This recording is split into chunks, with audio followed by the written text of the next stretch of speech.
Welcome to number 16 of Cosmic Consulting. We're going to talk about the science behind our authentic selves and really what it means to shine our light. There's a lot of rah-rah and terms that people use, especially on social media, that are very supposedly spiritually based. But do people really know what they're talking about? Do we know what it means and where these terms came from? You see, what happened for me with my personal evolution through my spiritual journey, it was simply an unfoldment. None of it was necessarily planned. We cannot predict our evolution to the large degree, although we can create aspects of our reality and we can have visions of what we'd like to manifest. The actual personal growth is not something we can necessarily foresee quite the way it actually happens. And what I teach these days was more of something I absorbed, like osmosis, through universal energy, by tuning into the collective consciousness, not even actually consciously. However, when I came into more of my best self, more of my truth, more of my heartfelt energy, and heard my intuition and listened more deeply, I was able to have so many aha moments and put all the pieces to the puzzle together, and it all kind of made sense in a cosmic way. And that's why I do what I do with the energy transformations and what I believe to be true regarding energy of the universe. Everything that I do and everything I believe in, I've had to kind of prove. Now, I don't necessarily say that we should all do that, because sometimes we can trust the process. However, this has proved to be very beneficial for me, having that intellectual need and dominating mind tapped in with my creativity and my sensitivity, my empathic nature, and my heartfelt human nature. So blending that logic and intuition has enabled me to present a more practical and inspiring platform to share with you guys and obviously clients and friends and family and the world. And it is my deep passion to share this light, because I feel this is my passion and my calling and my purpose, which is what I enable other people to discover within themselves. And today we're going to look deep into the science of how that happens, because in order for us to discover our authenticity, our soul's purpose, our true selves, we literally are doing what we say as shine our light. Shine our light on the world and enable our specific thing that we're going to serve the world with to be present, to be known for us. And how do we know? Because it feels amazing. It feeds our soul. Now, I'm going to go through a number of things we will cover today, and then we can get back into the raving on. So first of all, I want to remind you that how we self-regulate and how we self-soothe based on the spiritual understandings of self-care and the energy, and how this is related to science and why and how we can do this more consciously and intellectually, as well as evolving our spiritual essence. Then we're going to talk about the scientific studies of human DNA and what they reveal about us. Well, actually, I'm going to say they reveal our magic, and this magic is our vast potential. It is our full potential if we know and understand how our system works energetically and scientifically. Same thing. We are bridging spirituality and science today. It's pretty exciting, right? Pretty exciting. Then we're going to discuss how reprogrammable are we as humans? If we think of ourselves as a computer, and we know we personally do a lot of energetic transformations with the sessions I do, both in the cosmic consulting classes and one-on-one with people. How effective is this? And is it possible to really have a massive rebirth of who we are? Whew, pretty out there. And then we're going to continue talking more about the bridge of science and spirituality. What do I want to say about this? Oh, there's a lot to say. So I'm going to put it into more of an evolving chat, you could say. So to begin with, I've got hair in my face and I can't work out where it is. You know how you just know there's a little piece going down somewhere? Sensitivities. Let's start by talking about the Psych K work that I do. So Psych K is a way that we use energy psychology to balance the right and left brain in order to reprogram our subconscious mind for the purpose of changing our story. So this is kind of the end result of a spiritual understanding, and I'm really going to have to get grounded to enable myself to articulate this to you. I understand it. However, when one tries to explain it, it's a whole nother download, isn't it? So bear with me. Yes, Psych K. There is a guy, a biologist, a cellular biologist. I believe he's actually a New Zealander. If not, he has lived in New Zealand and he has a home in New Zealand. Hi, Lee. This is one of his books, The Biology of Belief.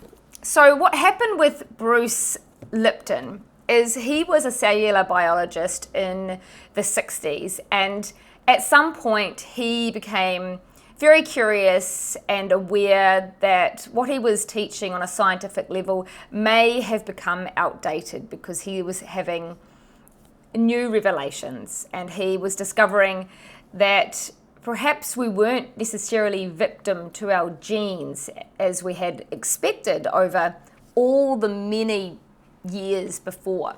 Science is an evolving process. It's not an actual hard and fast fact. It's constantly discovering new things, right? So he was one of the founders of what now is termed epigenetics. So epi meaning on top of, like your epidermis, the skin. Epigenetics means that there is something riding over top of the genes that means we can influence our genes and not just be victim to our genes. Now we're just letting everybody into the room. Make sure you've got your mute on because I've got a whole lot to share with you, and unraveling it, would rather have it clear for you. So have any of you heard of epigenetics? I'm assuming that some of you have, and this is just the groundwork to where we're leading here. But let me know in the chat. Please all just put it in the chat, yes or no, if you're familiar with what epigenetics is. Because epigenetics is implying that we are not simply victim to our genes, and whilst that does play a role within what we are more susceptible to. Okay, so lots of people saying no. Okay, this is awesome. This is very good. Who have we just lost here? Oh, Leah. Okay. The epigenetics started with it in a petri dish, you could say. So what they did is they put cells in different petri dishes, and all they did was change the environment. And when they changed the environment, the cells turned into different types of cells, and they evolved, and they just reacted differently because of the environment. So initially this was about lifestyle and food and exercise, and it was implying that we are able to affect our genes through changes in our lifestyle. However, Bruce Lipton evolved it even more, and he became really into the fact that the placebo effect had such power, and why was this the case? And it led into the fact that our emotions and our feelings and our thoughts all affected our health and our cells, ultimately overriding the power of the genes initially.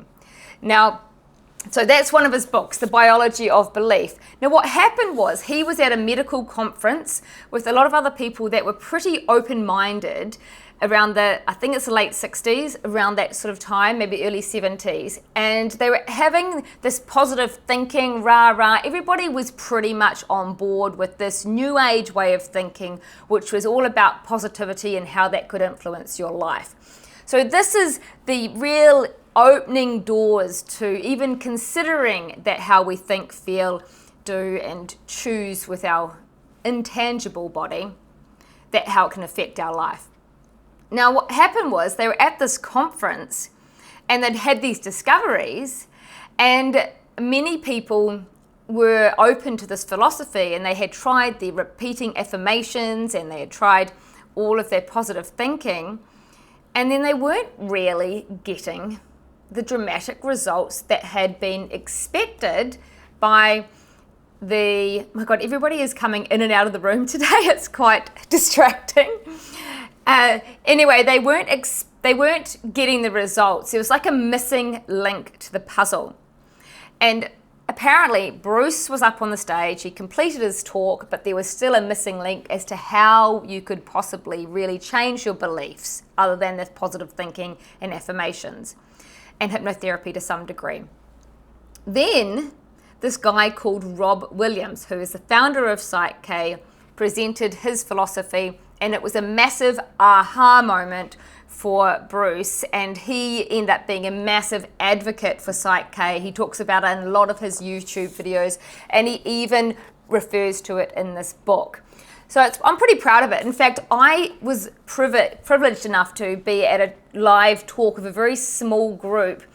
About 15 years ago in Auckland, I saw Bruce Lipton speak live. So that was a big honor because he's pretty worldwide now with his teachings and his philosophy.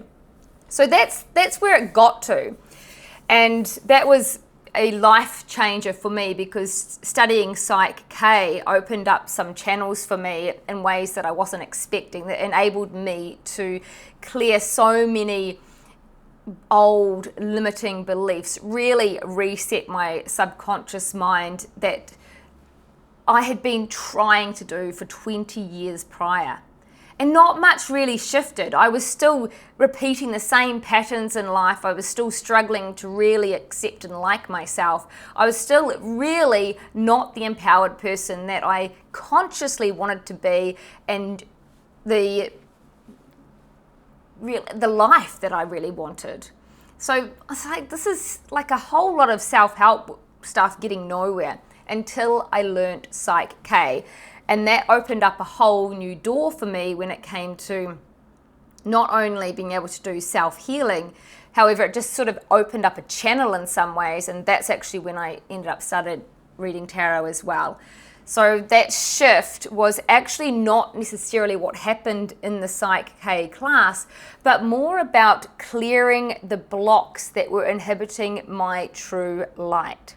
So let's jump to another way that I talk to you about how to evolve yourself spiritually and become your personal best, live your best life and reach your highest potential for happiness and success. What do? I say we've got a beautiful heart that started life, the epitome of love and bliss. And as we came into our human world, we covered the heart and influenced our heart with conditioning from our parents, from society. We learned how to do humanness in our environment. We ate certain foods, we were told certain things, and that's our programming. And that mostly affected us in the first 7 years of our life, and then the second 7 years. So the first 14 years of our life were our programming time. And if we do not consciously choose to reprogram ourselves, most people are at the maturity of a 14-year-old. That is obvious when people have relationship dynamics that are tricky. Excuse me. That was coming from nowhere. Whether it's a partner, family member, friend, work colleague, whatever, we always see our true emotional maturity in any level of conflict. So, where am I going with this? This part is explaining to you that what we are doing by removing the layers that reveal excuse me, by becoming conscious of our unconscious and processing our triggers and processing our emotions, all of that is purposefully to unwrap our heart so we can let the light shine from our heart. And I am passionate about this because I've had that personal transformation over and over again, and some more big shifts than others. So I really believe it to be true. I've proved it with my clients too, and otherwise. So now when I find out deeper, more scientific facts that back this up, I get very, very, very, very excited. So let's talk about DNA. This is the bit that I want you to understand from a scientific level.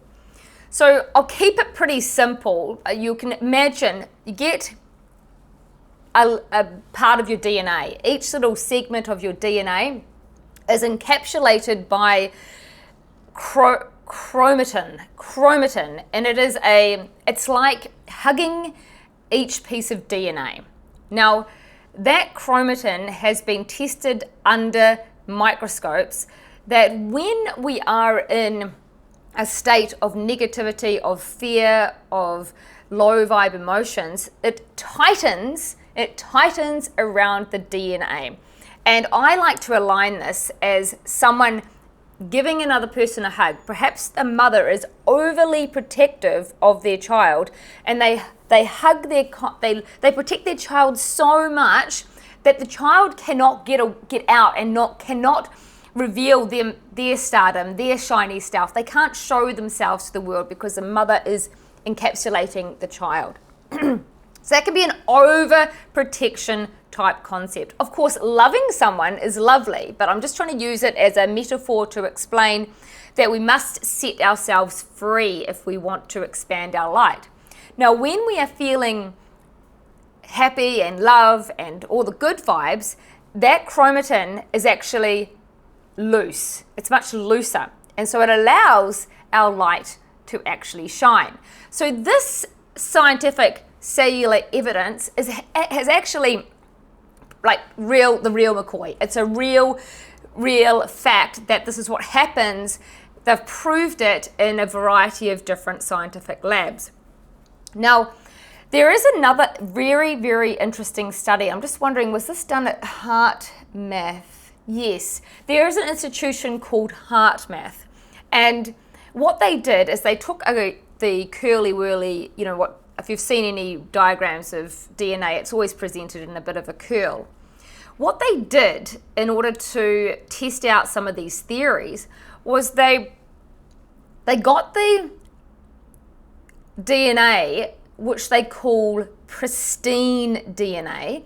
The reason it's pristine DNA is because they actually took it from umbilical cords of newborn babies, and that meant that DNA had not been programmed yet. It was pristine. It was not influenced or full of toxins from society or even actual environmental pollution or otherwise. Anything that we as humans experience, from physical environmental pollution to emotional trauma, all of that and everything in between. This was pristine DNA. They put this pristine DNA in what they call a vacuum, which is just a vast space, and the only thing there is the photons, which is basically what empty space is full of, if you can have empty space. So when they put this in this environment, they had the experiment susceptible to other humans' emotions. And this DNA was influenced in the same way with the constriction and the enhancement of the expression of that DNA. So external influences to the DNA actually influenced.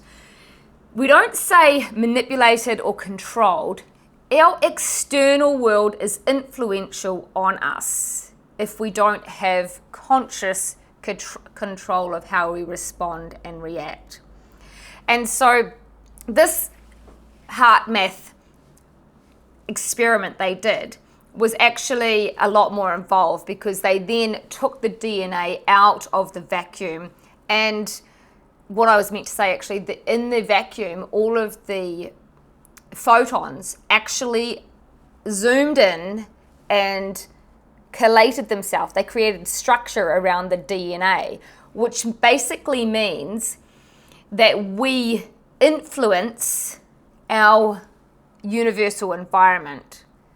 So just by being a being in the universe, our feelings and thoughts and vibration affect how the photons react. So they formatted to the human DNA. And they then took the DNA out of the experiment, and interestingly enough, the photons stayed in the same format, which they then refer to as a phantom DNA. What this is indicating on a personal level is our influence in the world, meaning that we are all connected, and everything that we think, feel, and do affects our environment.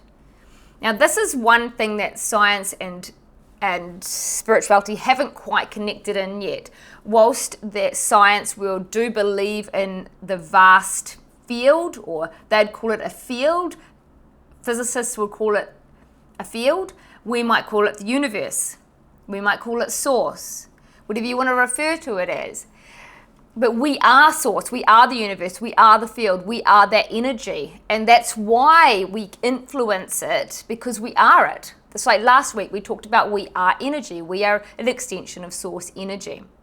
But scientists will still refer to it being out there, whereas we are not separate. When we separate ourselves from the universe, we have a misunderstanding, and we miss the opportunity to utilize our true magic, our full potential. Because when we understand how we influence, we become very, very much more conscious of how we do and how we can not manipulate, but how we can sort of manipulate our life and our world. So this is quite big stuff, right? Like it isn't the easiest thing to explain, because diagrams are super helpful when it comes to any sort of quantum physics or physics and science in itself. But what I just want you to understand is that there's another study that, who was that? I'm not sure. I think a guy called Glenn Ryan and another person called Roller McCready. I think they were the guys that did the heart math test. And then, so these are just names that if you wanted to Google, you could probably find out quite a lot more. But the point is that originally all of this philosophy that's been discovered now in the science lab was actually already known by the mystics and the alchemists years and years ago. The difference is that the scientists keep putting themselves separate to the situation, separate to nature, but we are nature. Whereas here comes a mind-blowing piece of information. As I've mentioned last week, alchemists were the scientists back in the day, right? Now, what they did is they did their so-called studies or their experiments with themselves being part of the experiment, which means that they need to be willing to realize that our conscious energy affects the experiment and thereby creates transformation, which in the end is our transformation. So you think about this in life situations. You have a project, which is a challenge, right? You have a struggle, you have a hard time, you have life, you have something going on. And you are part of that. It's not something external. You are part of that project. You are part of that challenging time that is there specifically for your personal transformation if you grasp onto it. But if you stand outside like a traditional scientist and think that that problem has nothing to do with you and it's all that person's fault and you blame the world, you'll never get the inner transformation that is on offer by having the challenge. So whether it's a scientific experiment by an alchemist, or a magical transformation by an alchemist, or by yourself being the magic maker, being the magician, choosing to use life for your evolvement, for your evolution, for your expansion, for your growth, for your personal transformation. Why am I talking about this today? Well, last week we talked about the law of attraction, but we talked about it very simply. We talk about how to get into the receptive mode, being how we must feel good and feel those high vibrations. So now you know that this is not just a bit of woo-woo stuff. This is literally your cells, your DNA that's your light. In there is your essence of how you're going to serve the world. So if you are in the low vibrations and you're squashing your DNA and hugging it tight and protecting it from the world with fear and other things, not only does fear end up creating inflammation in our system, which causes other physical diseases, it blocks the light. But it's one and the same, right? It's one and the same, because a dis-ease is us out of our alignment. It's us out of our good vibes. I can literally have one day to the next where I am feeling terrible and crap and in my head trying to work out something, and the next day remember my passion and be focused on something amazing, or see some clients with great breakthroughs, and I literally feel the light. I feel the sparkliness. I feel the brightness. You become so in tune with the reality of your essence that it actually feels vibrant and alive and radiant. And then you'll find people even say things to you, comments or smiles in the street, people saying you're glowing or looking sparkly, or just looking at you and smiling more than usual. That's what happens when you're oozing that high vibrational light, when you're allowing yourself to transform your cellular level so that your energy is oozing, literally shining your DNA into the universe. And I say this is your responsibility. It's not a luxury to be self-loving and to have a good life and to look on the bright side. It's our responsibility in order to change the world. And that's why everyone is connected, because we have this attachment based on our universal connection. So we are all entwined, and that leads me to something else I was just thinking about now. In saying that, my mission and my ambition and my dream for this life in this world is that people become more aware and in touch with their higher consciousness, some would say move in from a 3D reality to a 5D reality, so that we do life with this understanding of life being so much more than just having a job, making money, getting a car, buying a house, and all that real grounded, practical matter. Because here's the key. You will only be your most deepest, fulfilled, happiest self when you find how to serve the world with your light in a way that your soul came here on this planet Earth to do. That is the answer to inner fulfillment, to follow your soul's path. And how do we come back home to that? We shed the layers of the heart, as I say, or in science, we be conscious of our thoughts, our feelings, our breath, our focus point, our emotions, and know that we are responsible how tight and how much light we let out from the chromatin around our DNA. Whew! Is that making sense to you guys? Our purpose and our potential depends on how we look after our focus, our thoughts, our feelings. And this is something that has proven to me to be true through my experience. But when we have a scientific backup, it can enable people that need that intellectual awareness to grasp a concept. And it's very helpful because it can also help us to heal our physical bodies, and it can give us more reason to tune in to how to shed the light from our heart. And on that note, let's talk about love and the healing power of being in that heart space.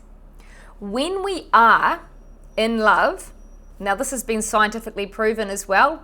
I've got to try and remember who did this experiment. It was at Kessler University. They did experiments around love, and when you genuinely are in a loved up space and you're really high vibing and you're feeling all those extreme emotions of deep compassion, empathy, and understanding and appreciation and gratitude, we actually radiate 10,000 times more good vibe energy. And that ripple effect affects others and thereby, once again, changes the world. So this is actually the study as well. Like I talk about sending love, send them love, be loving. Do an act of kindness, a random act of kindness in order to do this. But if we genuinely live our life by consciously wanting to be the loving person we are, and we naturally help people with love, we're thoughtful, we're kind to others, well, we know what it's like to receive that thoughtful kind of treatment, and it feels good. Feels good for both parties. So we're kind of getting ahead of the game by simply being a good person, a loving, thoughtful person, and that energy simultaneously helps the whole world. It's only since, the last few decades that people have woken up to realize that things like war are not going to solve a problem. I mean, that's the evolution of our conscious awareness. Only 50 years ago, people had no idea of this stuff. And so that's why we can understand science has come a long way, but it's still got a long more way to discover some of the stories that were actually a reality thousands of years ago to the mystics and any ancient traditions that knew this. Somehow they knew this. And there's many different cultures and stories as to, from the pyramids through to other symbolic historical findings that people have translated in transcripts they've found and stone carvings, and you know how it goes. Tarot cards, all of these things. Does anyone have any questions? So why do we talk about this really? I mean, ultimately it's giving you the opportunity to pay it forward, to really start to have, you don't give to get as much. However, it is a great incentive to know that should you be that paying it forward person, the person who offers an act of service or does a random act of kindness, we know how this makes us feel. We get a little smile to ourselves. Even if someone stops in the street and asks us for directions and we help them out, sometimes that can even be a good feeling, just to be a good human. And ultimately, we're wanting to shed our light and allow our purpose and our calling and to be revealed to us so that we can live with human inner fulfillment. So we have to go within, as you know, and so many people are still looking outside of themselves for this inner fulfillment and happiness. And that then allows me to talk about the law of attraction without talking about the law of attraction. So coming into the science, the quantum physics of the observer theory. Does anyone know what the observer theory is? And Linda, what was your response referring to?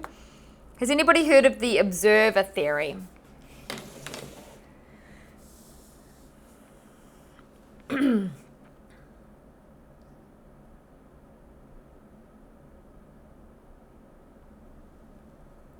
So the observer theory is really around that how we see something is how it is, and it can have multiple different viewpoints, and that's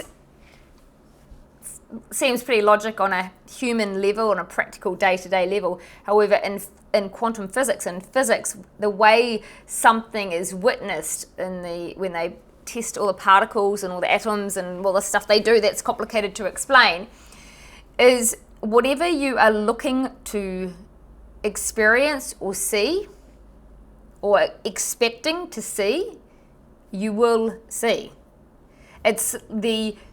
We only see what we want to see. We only see life through the filters that we are. And that's pretty outrageous revelation in the physics realm, because then that's kind of magic. That's not a thing that makes sense. That's what separates science and physics, really, is that understanding that. I guess it goes into the same theory about if a tree falls in the forest, did it make a noise, or did it happen?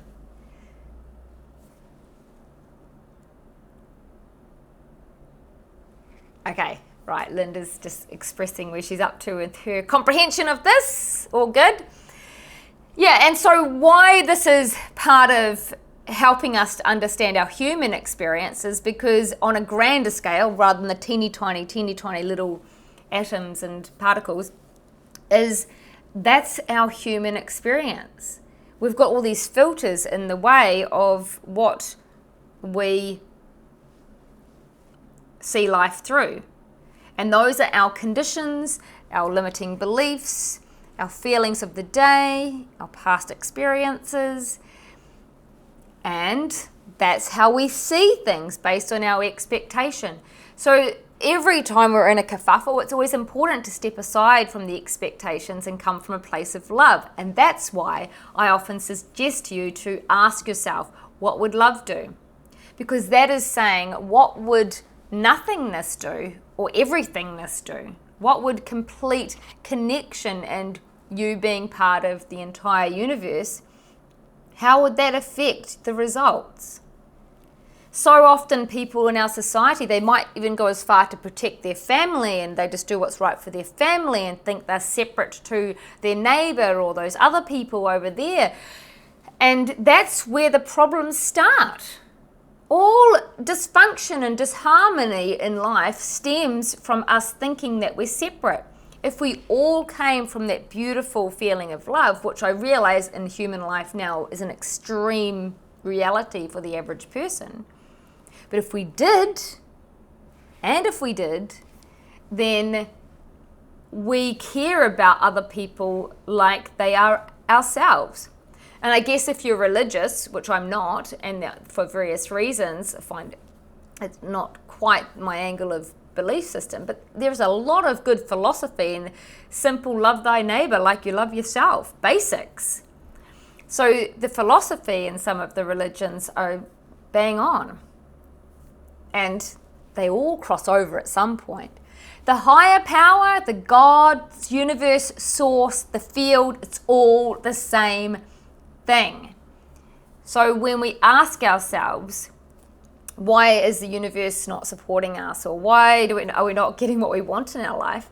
You go back to physics, and you just got to get real with yourself. You've got to really open up to the reality of how you are giving the mixed messages that we referred to last week. Yeah. And on that note, well, let's just talk about what else did I want to share with you? Did write down a few notes, of course.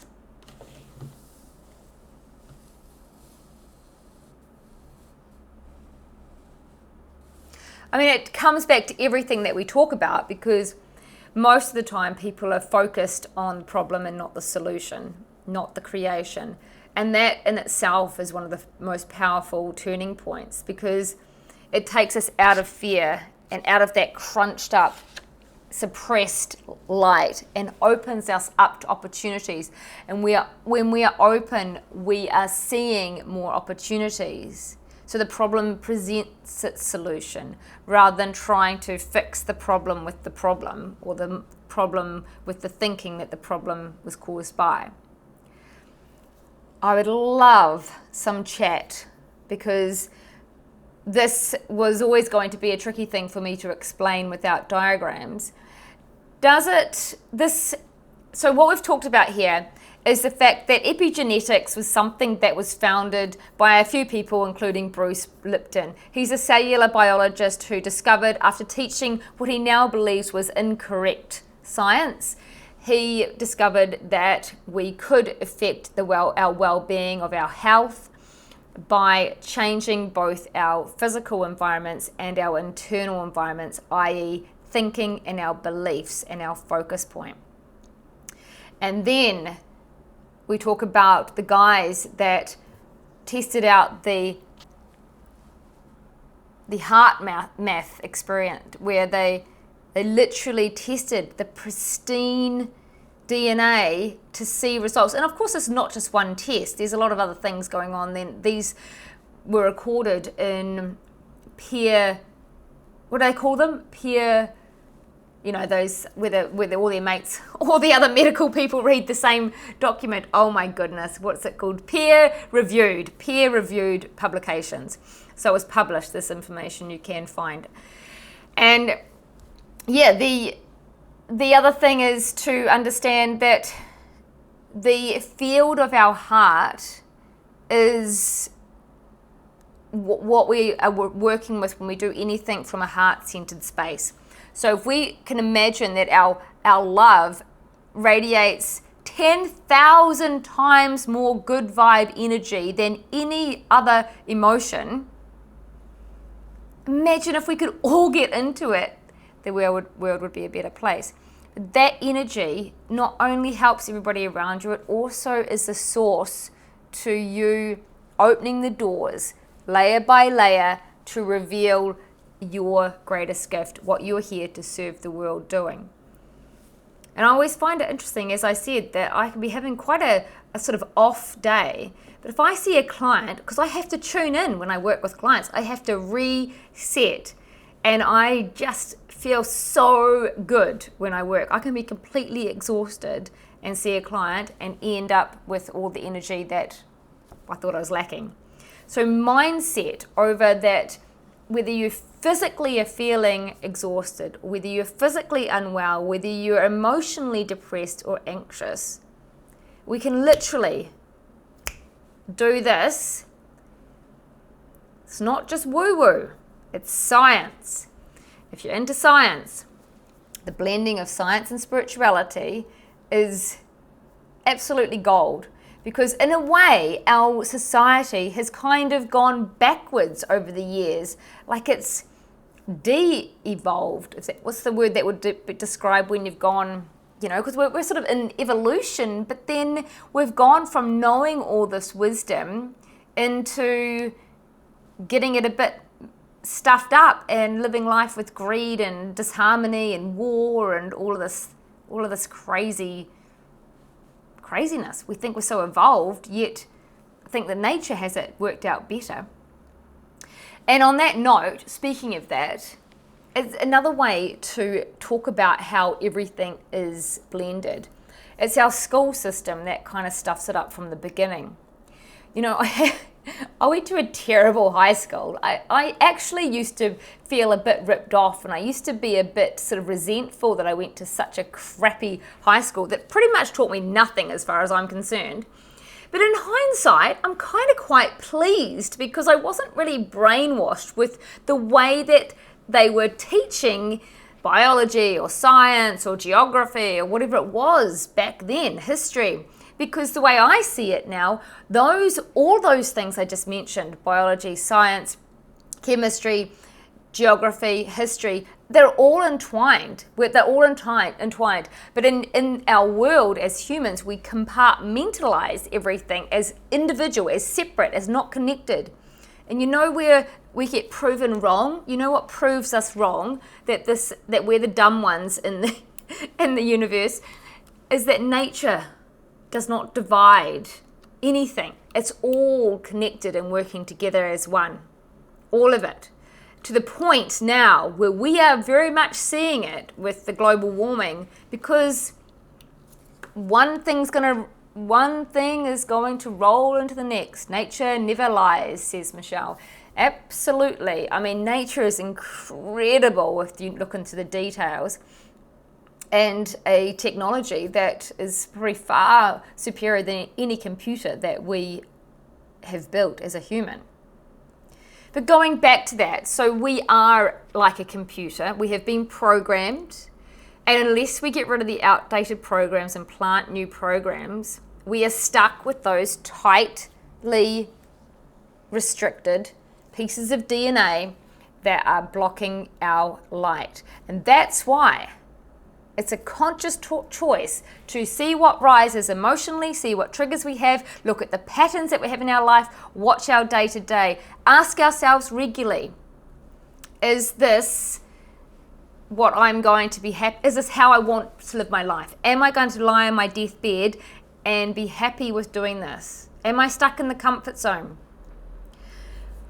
Will I regret my existence today if I don't up level or make some changes?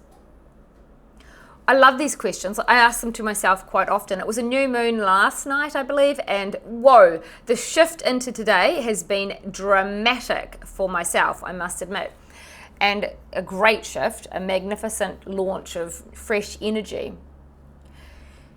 So when you can be in tune with that, you can use it to your advantage. And I ask myself on these kind of days, if I had, say I was in a material situation, if I had a massive flash house and everything physically was set up for me, like billions of dollars in my bank account, what would I do?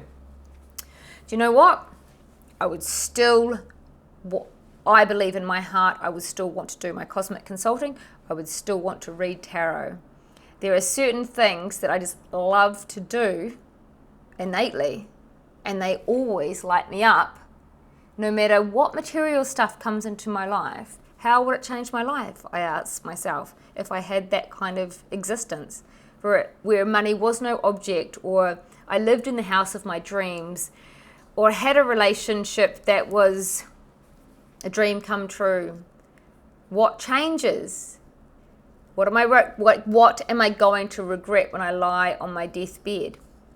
Big questions, but massively empowering questions, because most people are forgetting the emotional side of victimhood, forgetting about the reality of that life happens and people can influence us and we can blame the world. We can start at the basics. People are victim to their physical bodies because they are not familiar with the new science. That's not that new anymore. This has been around for 60 odd years, the epigenetics. But wait, there's more, because above that is more, but we're not even there yet. And I have some feelings about this. You heard it here first. If we are only at the skin layer of working with our genetics, and physically we are a human with layers internally, and we've come to the epidermis, which is the outside of our skin. That's what you call the outside of our skin, the epidermis. But we have these layers of auric field. We are an energy that has different layers. They haven't even got to that point consciously in science, I don't believe. However, there is some missing links though, because when you go back to that DNA being in the vacuum with all the photons, they are talking about probably 5% of what they have found and discovered in science. There is all this other empty space, or there's a name for it, I think. It's a funny name, something like fake space, or does anyone know it? It's junk. It's called junk. Oh my God. And it's something like junk space. And it's just the stuff they don't know anything about. So they call it junk. That junk, this is just out of all that I've said here, all that I've said is things I have learnt from scientific professionals alongside what I had channeled and learnt through my own evolution. But this particular thing I'm about to say is just what I'm philosophizing. If they're at the epidermis of understanding our biology in science, by understanding that we can go above the genes and change the outcome of our life physically and emotionally, then they can go into the auric field above the epigenetics and work with the energy, which is what I believe I kind of work with, but the science behind what I do is a little bit more tricky to explain. It certainly aligns with quantum physics about being conscious of the energy that you want to receive back. So what I do is help people to become conscious of the unconscious so that they can put their expectations in a positive manner into the higher self, into the auric field, into the universe. That's what we do with the energetic transformations. We literally take your piece of random energy and we decide how we want to see it. We consciously decide how we want to see it, and we turn the low vibe emotion into love. It's a choice. It's a choice in even choosing how we feel every day. I choose to wake up today and hope to have a good day, aim to have a good day, intend to have a good day. It's a choice of the energy you're putting out in the day. It's the same thing in a different kind of scale or concept. I just feel that, when I first I'll fess up to you, one of the first energetic healing techniques I learnt was a Japanese philosophy called Jin Shinjitsu, which means now know myself. And it's all these different points you hold in the body, clearing flow. I did it. I enjoyed doing it. But I'll be fair, it took me a couple of years to really believe what I was doing was actually doing anything. Probably because I do find it a bit more subtle than the work I do now. However, that's why I consider myself a skeptic. Everything I've done, I've gone, it's sort of into it. Part of me is called to it, but I haven't intellectualized it yet. And for many, many, many people that don't believe in spirituality or the law of attraction, or that your thoughts have power, or that you can change your reality through your vibration, it's because they haven't had the science. And some people need that backup to give them a conscious grasp on it. So here we have it. If you're speaking to any of your skeptics, you can say this is actually stuff that's been proven in scientific labs. And whilst it's not all out in the open as much as it could be, it is growing. Because all you need to do is think of us 50 to 80 years ago. And none of this information was privy to us. It was kept under wraps. People did know. I mean, even in the Albert Einstein days, he was revealing stuff that was life-changing. But interestingly enough, as a scientist, he couldn't quite get his head around the connection that we are all one. So he was a bit limited with his... That was his confusion at the end, I believe. And he passed before he got to the next phase of that. But obviously, he was amazing for his particular era of discovery. But let me take you back, that all of this science stuff that we're talking about now has already been revealed in ancient wisdom from the mystics and other people alike. And that's why I feel the tarot has taught me so much when it comes to how to do life, how to process stuff, how to be loved, how to be a good person, what I am at essence, how to use my intuition, how to use struggles as my greatest gift, how to use hard times as the best opportunities to evolve my personal self for the greatest good of all, myself and everyone else. That all came from the tarot.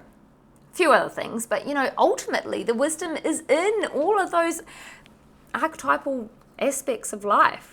Don't you just love it though? I just love that. And there's so much more. I mean, this is the tip of an iceberg. I didn't really know if it was an appropriate time to start talking about all of this stuff. But when we talk about self-regulating and self-soothing by taking control and managing our emotions, it's not just about a little bit of a thought to get in a good mood. It's changing your biology. And that's the how and why you would want to take responsibility for your life and your experiences, because that's how we create our reality. We choose how we respond and react and feel and think and what we believe. So, boom. Woo! Any questions? I'm not sure if I've got everything out that I wanted to share, but it's a lot. It's a lot.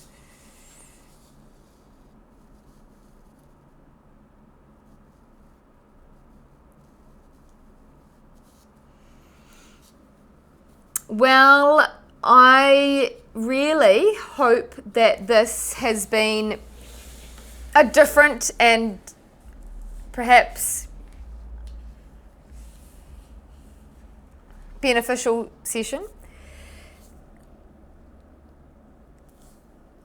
So ultimately, when it comes to our manifestation from the law of attraction, it's becoming totally coherent with what it is that we want from our hearts.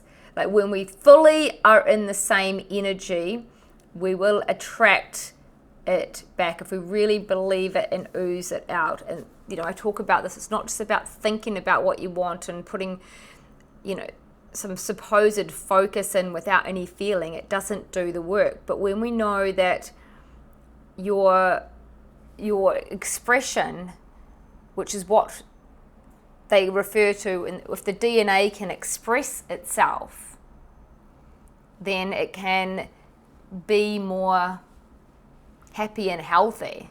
That's in the DNA. But that's the same for us as humans on a bigger scale. All of our DNA in one capsule, our body. And we have this body that helps us to have our human experience so that we can see, we can feel and taste sensations, and we can have different experiences that spirit doesn't have. But it also, to have those experiences, we must have the filters, and we must have this conditioning, and we must have the challenges as a human. And then when we pass, we die, we lose the shell, and we just come back to the energy that was. And spread that around, however. I don't know how that happens, but I have my own philosophy around it. I always believe that those who were are still around, should you choose to connect in with them, because that is a conscious choice where you put your focus. What you choose to make meaning on things will be the meaning for you. For example, a lot of people like to witness sequences of numbers. And they might say, I always see 1111 or 333 or 777. What does that mean? I'm like, well, I like to think it's actually that you're in alignment and you're following the path quite well with your soul. That's the message. That's the meaning I give those numbers. And it happens a lot, and then I get excited and I feel good. I'm on track, which probably raises my vibration, obviously, and then keeps me more on track. And so I see more numbers. But that's the meaning I gave it. Somebody else might ask the universe to show them a feather every time they want to know they're in alignment or they're on the right path. That's their thing. You make up whatever you want, because your expectation is what you will receive to have your experience here on life. But we just don't know what some of those expectations are on a subconscious level that can really mess up what we're actually getting in our reality. And that's the great work to work out. That's the puzzle to unravel. Those are the layers to unwrap the gold in your heart. Michelle, I see the secret numbers all the time. It's a good reminder. Yeah, I love it. I love it. Well, Michelle says interesting stuff. It makes sense. I hope so. I probably could have explained it better, and I might even do so in another video, because it's time to move more into this realm. Because this is the thing.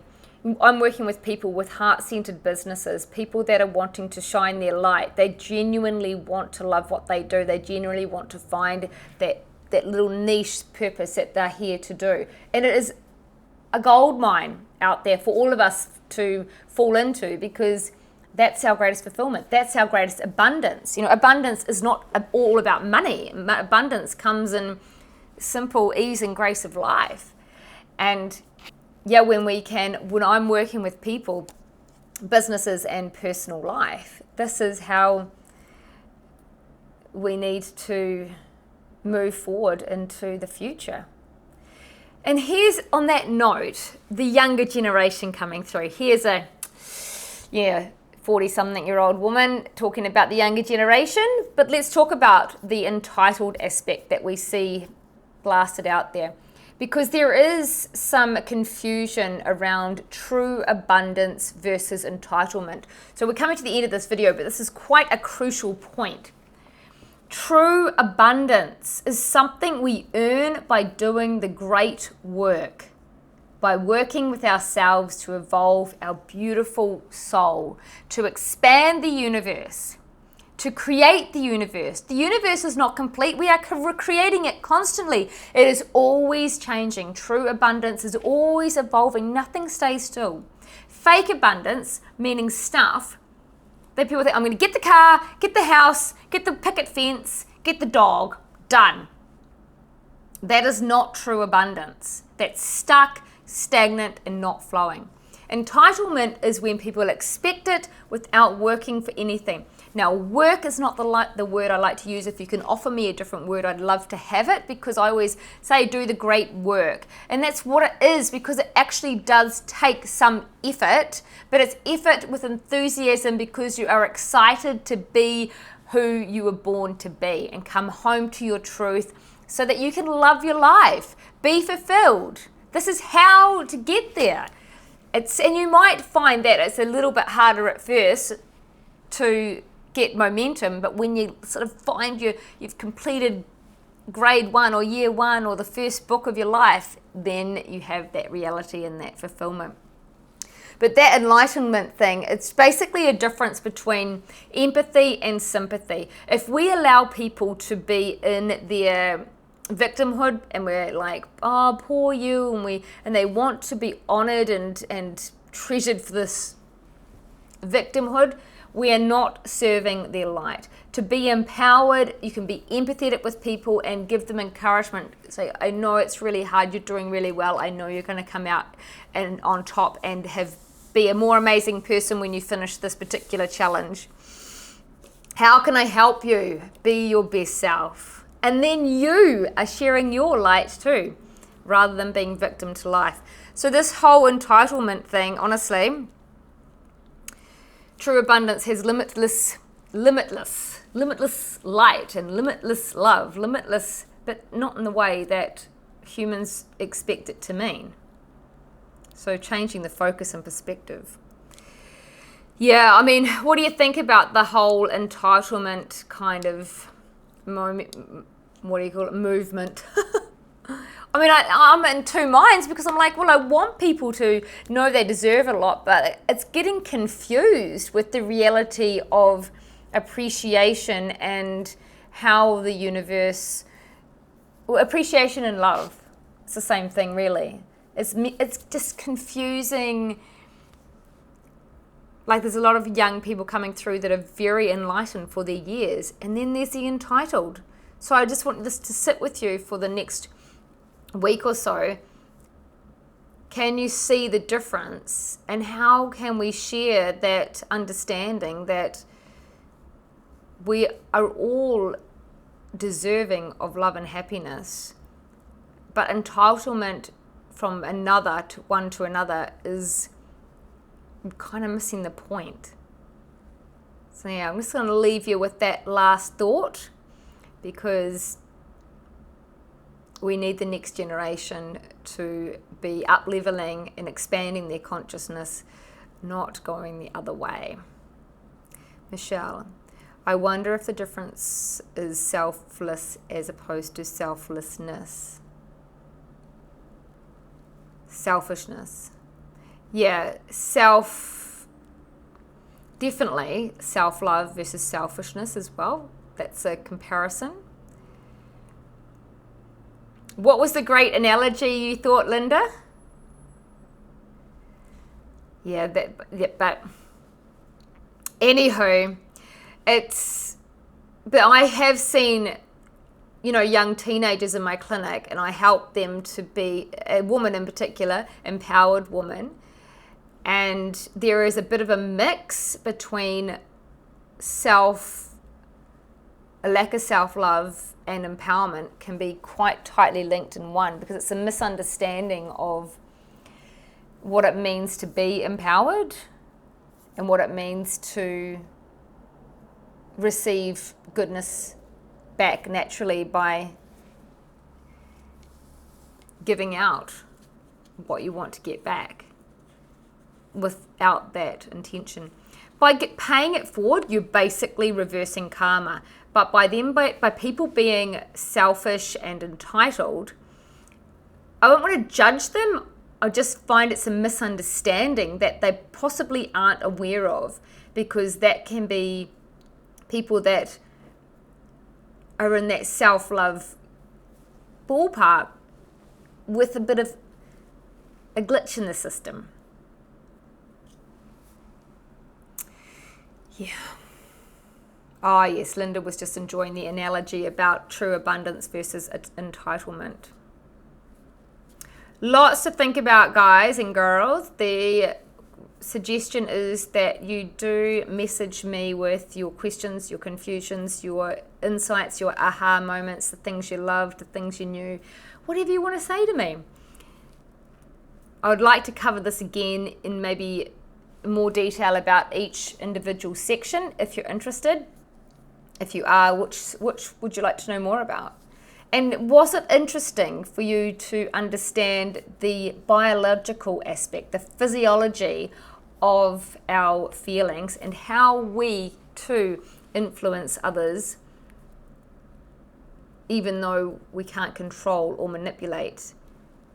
Our energy is influencing everything around, so it makes a difference. So if you look after yourself and ooze good vibes, you're helping the whole world. How beautiful is that? We will see you next week. Please send me your questions. I'm curious because this is a different session to usual. It got off to a bit of a rocky start because everyone was coming and going and coming and going, and it's quite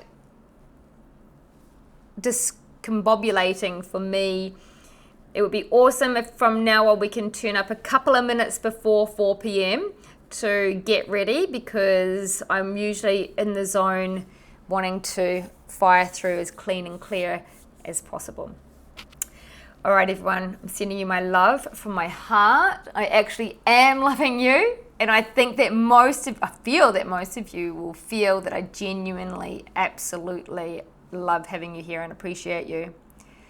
We will see you next Monday, 4 p.m. Bye for now.